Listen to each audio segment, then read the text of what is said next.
Hi viewers and welcome to my YouTube channel.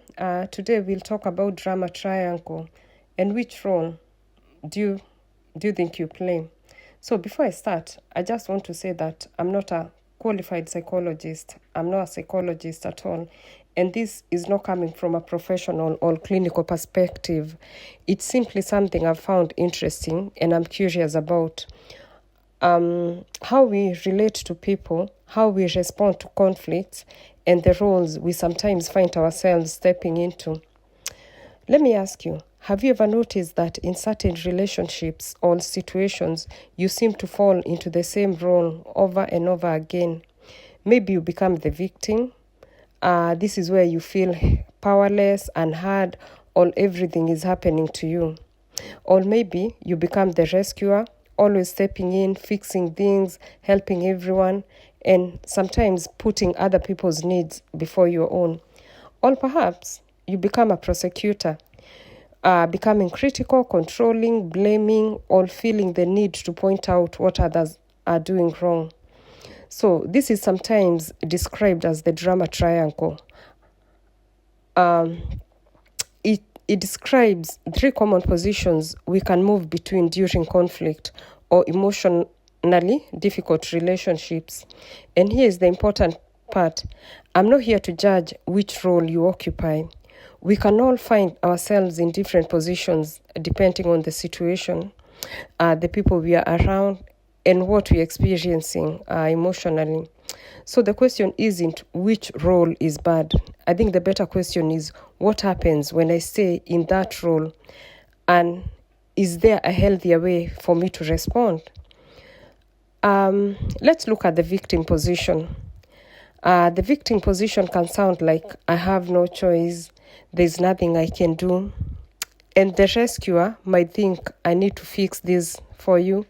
And the prosecutor might say this is your fault, you should know better. So sometimes these roles even feed each other.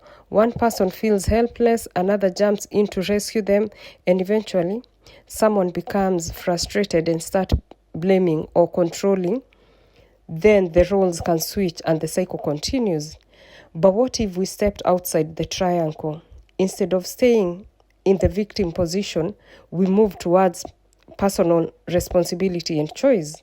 This situation is difficult, but what is within my control?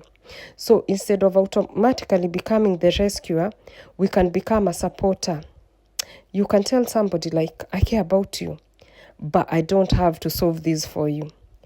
And instead of becoming the prosecutor, we can become assertive and accountable.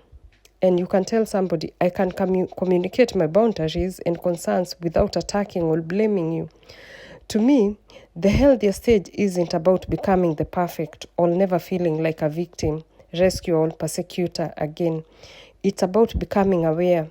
Awareness gives us a pause, and that pause gives us a choice. So, which position do you find yourself occupying most often? Are you the person who feels powerless, the person who always tries to save everyone, the person who becomes frustrated, critical, or controlling? Or do you notice yourself moving between all three? So, there's no shame in recognizing yourself in any of them. So, the goal isn't to judge ourselves, it's to understand ourselves. And then, learn healthier ways of relating to the people around us. Because sometimes the most powerful change isn't changing other people, it's changing the role we choose to play. So I'll leave you with this question. When you find yourself in the drama triangle, what role do you usually occupy? And what would it look like to step outside? And remember, this is simply a conversation coming from curiosity and personal interest, not professional advice. Take what resonates with you and leave what doesn't. Thank you so much for listening, and I'll see you on the next one. Look after yourself.